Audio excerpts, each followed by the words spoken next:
పెద్దలందరూ మన్నించాలి. నాకు వాస్తవంగా ఢిల్లీకి వెళ్ళేది ఉన్న ఫ్లైట్ టైం అవుతుంది. అందుకోసమని మా పెద్దలు దత్తాత్రేయ గారిని లక్ష్మణను గంట ముందే మాట్లాడేవాళ్ళు అని విజ్ఞప్తి చేసిన. ఏదేమైనా నేను వ్యక్తిగతంగా చాలా అభిమానించే గౌరవించే నాయకులలో దేవేందర్ గౌడ్ గారు మొదటి స్థానంలో ఉంటారు. వారు స్వయంగా వారి అనుభవాలను క్రోడీకరించి భవిష్యత్ తరాలకు ఒక పుస్తక రూపంలో వారు అందించడం, ఆ పుస్తక ఆవిష్కరణ కార్యక్రమానికి నేనే ముఖ్య అతిథులుగా దత్తాత్రేయ గారితో పాటు రావడం రాజకీయ జీవితంలో ఎప్పటికీ గుర్తుండిపోయే గొప్ప సందర్భం ఇది. ఈ కార్యక్రమంలో నాతో పాటు బండారు దత్తాత్రేయ గారు, పెద్దలు కేశవరావు గారు, రాజ్యసభ సభ్యులు డాక్టర్ లక్ష్మణ్ గారు, సహచార మంత్రివర్గ సభ్యులు పొన్నం ప్రభాకర్ గారు, పెద్దలు వి హనుమంతరావు గారు, మధు యాస్కి గారు, ఇతర పెద్దలందరూ ఈ కార్యక్రమంలో పాల్గొని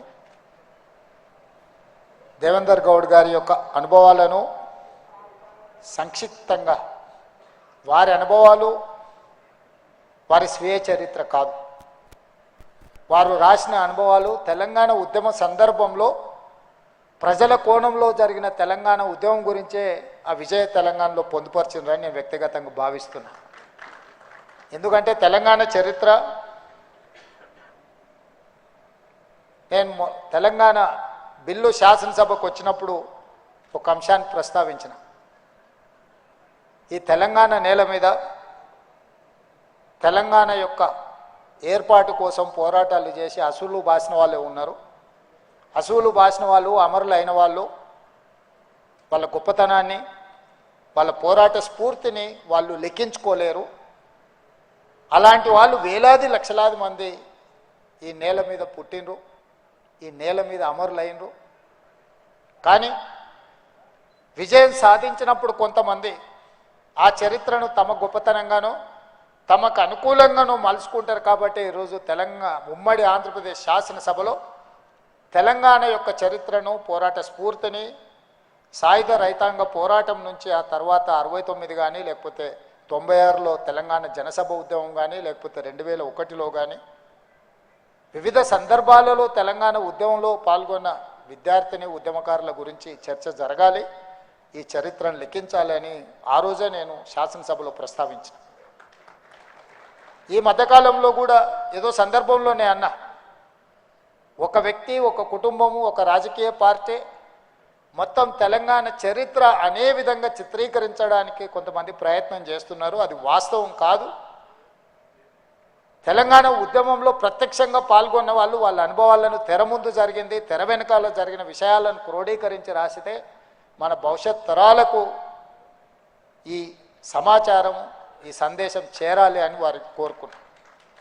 ఈరోజు పెద్దలు దేవేందర్ గౌడ్ గారు రాసిన ఈ పుస్తకంలో తప్పకుండా ఆనాటి తెలంగాణ ఉద్యమ సందర్భంగా జరిగిన సంఘటనలు కావచ్చు, ఒక్కొక్క సందర్భంలో తెలంగాణ అంశాన్ని ప్రస్తావించడానికి, తెలంగాణ అంశం మీద మాట్లాడడానికి జరిగిన ఇబ్బందులు కూడా ప్రత్యక్షంగా ఉన్న వాళ్ళకే తెలుసు. ఇప్పుడు చెబితే అది పెద్ద అంశంగా కూడా కనిపించకపోవచ్చు. కానీ ఆ రోజుల్లో ఆ విషయానికి అంత ప్రాధాన్యత ఉండే ఆ రోజు దేవేందర్ గౌడ్ గారు తీసుకున్న నిర్ణయం ఒక సాహసోపేతమైన నిర్ణయం.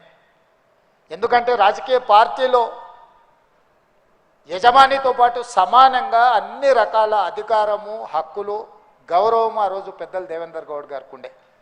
ఆ రోజు వారు ఉన్న పార్టీలో నాయకుడు ఎంత చలామణి అవుతుండేనో దేవేందర్ గౌడ్ గారు కూడా సరి సమానంగా నాయకుడితో పాటు ఆ రోజు చలామణిలో ఉండే. వారి ఆర్థిక పరిస్థితి నేను చెప్పాల్సిన పని లేదు, వాళ్ళ రాజకీయ నేపథ్యం, వారు పొందిన పదవులు నేను చెప్పాల్సిన పని లేదు. వాస్తవంగా వారికి అవసరం లేదు, వారికి ఉన్న నేపథ్యానికి వారికి ఉన్న జరుగుతున్నాయి.